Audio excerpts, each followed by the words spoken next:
पूर्वी लद्दाख में अप्रैल मई के महीने से भारत और चीन के बीच भारी तनाव की स्थिति बनी हुई है। सीमा पर लग रहा था कि चीन और भारत के बीच तनाव के बादल दूर होने वाले हैं, लेकिन इस बीच खबर है कि चीन ने एलएसी पर आक्रामक कार्रवाई करते हुए भारी तादाद में हथियार और करीब 60,000 सेना के जवानों की तैनाती कर दी। वो भी उन खबरों के बीच कि चीन ने अपनी सेना पीछे हटा ली है। यानी ये चीन की बड़ी साजिश हो सकती है, क्योंकि जो कुछ भारतीय सेना प्रमुख ने कहा है वो बेहद चौंकाने वाला है।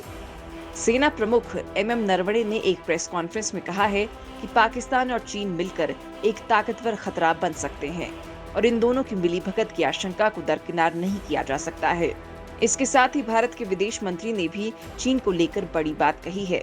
विदेश मंत्री एस जयशंकर ने कहा कि पिछली गर्मी में सीमा पर हुए हिंसक संघर्ष और 45 साल में पहली बार हुई मौतों के बाद चीन के साथ विश्वास पर काफी बुरी तरह से असर पड़ा है।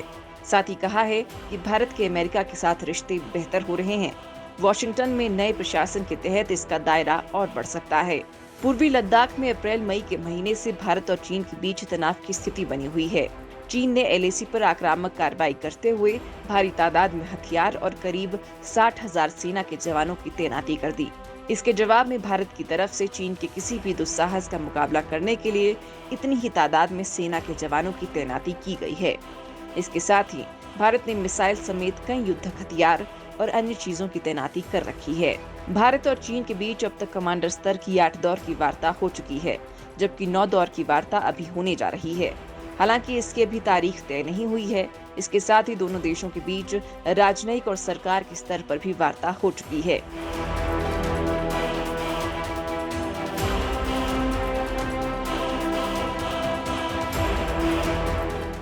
लेकिन पिछले 8 महीने में कुछ भी नतीजा नहीं निकल पाया है। इस बीच सेना प्रमुख ने कहा है कि चीन और पाकिस्तान के बीच सैन्य और असैन्य दोनों ही क्षेत्रों में सहयोग बढ़ रहा है। दोनों मोर्चों वाला ये खतरा ऐसा है जिसके लिए हमें पहले से तैयारी करनी होगी। हालांकि उन्होंने ये भी कहा कि भारतीय सेना देश के सामने आने वाले हर खतरे से निपटने के लिए पूरी तरह तैयार है। आर्मी चीफ ने सीमा पार आतंकवाद को लेकर भी पाकिस्तान पर निशाना साधा है। उन्होंने कहा कि पाकिस्तान लगातार आतंकवाद को बढ़ावा दे रहा है। वो लगातार आतंकवाद का इस्तेमाल राजकीय नीति के औजार के रूप में करता आ रहा है। भारतीय सेना आतंकवाद को लेकर जीरो टॉलरेंस की नीति अपना रही है।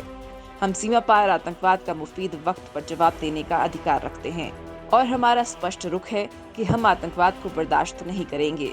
उन्होंने बताया कि एक व्यापक रोड मैप तैयार किया गया है, जिसके जरिए भविष्य में चुनौतियों का सामना करने के लिए सेना को प्रौद्योगिकी सक्षम बनाया जाएगा। सेना प्रमुख ने बताया कि लद्दाख ही नहीं, समूची उत्तरी सीमा पर भारतीय सेना सतर्क है। सरकार से सेना को पूर्वी लद्दाख में मोर्चे पर तैनात रहने के निर्देश मिले हैं। विभिन्न स्तरों पर चल रही बातचीत से समाधान निकलने की उम्मीद है। वहीं चीन से 9वें दौर की बातचीत का इंतजार है। उन्होंने बताया कि सभी उत्तरी सीमाओं पर भारतीय सेना सतर्क है। एलएसी के मध्य और पूर्वी क्षेत्रों में चीन ने बुनियादी ढांचे का विकास किया है। हम इस पर लगातार नजर रखे हुए हैं और हम भू राजनीतिक घटनाक्रमों और खतरों के आधार पर अपनी तैयारियों में बदलाव करते रहते हैं। उन्होंने कहा कि पिछले साल जो भी हुआ उसे देखते हुए हमें अपनी क्षमताओं में नए सिरे से बदलाव करते हुए उनका विस्तार करना होगा। पूर्वी लद्दाख में जारी गतिरोध पर सेना प्रमुख ने कहा, उम्मीद है कि हम सैनिकों की वापसी और तनाव कम करने के लिए एक समझौते पर पहुंच पाएंगे। उन्होंने बताया, सेना में जुलाई से शुरू होने वाले कोर्स से महिला पायलटों की भर्ती होगी और अगले 1 साल के भीतर फ्लाइंग मोर्चे पर महिला पायलट दिखेंगी। चीन के साथ जून के महीने में गलवान घाटी में हुई हिंसक झड़प में भारत के 20 जवान शहीद हो गए थे। इस हिंसा में चीन की सेना को काफी नुकसान पहुंचा था।